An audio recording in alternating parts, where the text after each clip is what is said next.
Hi, my name is Gerhard Schwantner and welcome to Selling Power TV. Today we have the pleasure of meeting with Debu Chatterjee. He is the founder and CEO of DX Continuum. Welcome, Debu. Thank you. Thank you for hosting me here. I heard great things about DX Continuum at this conference at Sales 2.0. Tell me the story about the company. It's actually reasonably simple.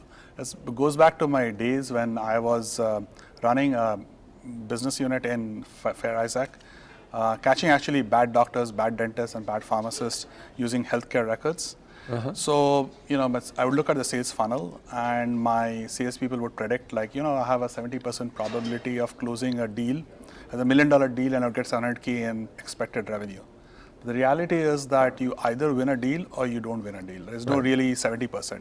It is not a financial asset which has a residual value. Right. So, you had to do things better. And given that we were in predictive science and catching bad doctors and all stuff, I'm sure we could have done it better for sales. And that's when the started. And what we have done is, you really see today, billions of dollars are being spent in CRM and marketing stuff. And the CRM and the marketing stuff is capturing a lot of information about your customer, who there's a customer, what they're buying, when are they buying, what amount, what stuff. But even after the spend in marketing and sales, the amount of dollar which is brought in as revenue per dollar spent in marketing is actually going down year to year. And that's all because there isn't much focus around the stuff which you want to sell, which are the ones which are really going to make it down the funnel. And that's where the predictive analytics comes in. It's all about tracking where and how your opportunities are lining up, how your leads are lining up. And if you can get to the best 50% of your funnel, which generally produces 80% of your revenue, early on, and you can focus on them, then you can very predictably close your target, and you can actually do more. You can do upsell, cross-sell, and everything else. So the way I understand it is that you look at all the opportunities in your program, sorts them out, prioritizes them, and gives you an indication instantly where's the sweet spot in your funnel, and then you call on those people. Exactly. Okay. In fact, we call it predict, prioritize, and profit. So you predict, then you rank, prioritize it, you focus on them, and you make more money. What are the advantages for the sales manager? Do they have more visibility in the interactions? So sales managers benefit from multiple ways. First is they can understand what the entire team is doing. Which resource is going to make the numbers for the quarter, which resource needs help. Usually there are multiple competing priorities, right? And then different people will say, I have a bigger deal in the pipeline, so you need to give me more resources.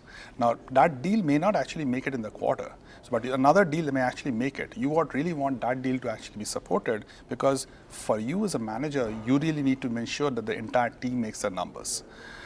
And finally, it gives you an ability to have visibility into what is coming in, so you can plan your entire year and stuff like that.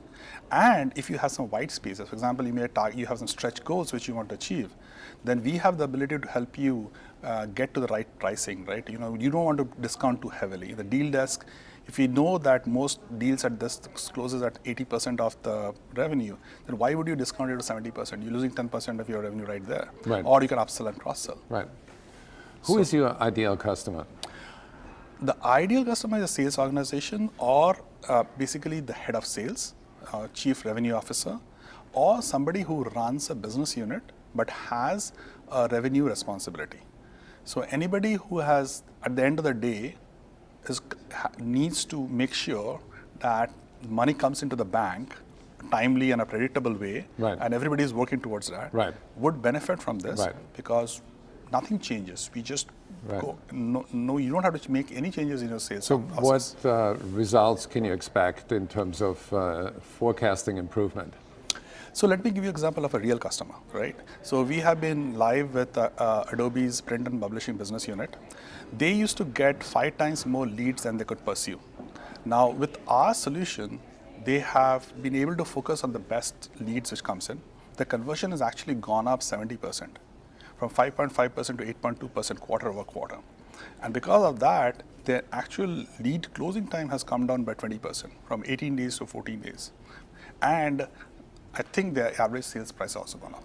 So they are really benefiting from our ability for them to. The entire team is now working on our prioritized leads as the basis for us to go by. So that's what you can benefit out of, get out of the system. And you can get it in the same quarter in which you deploy. And I also imagine that salespeople are happy because they You bet. know not to waste their time anymore. Exactly. Right. You don't waste your time, you have your stuff, you're working on the best ones, you're making your numbers, and everybody is happy. To learn how you can improve your sales results, go to DX Continuum. Thank you, Debu. Thank you.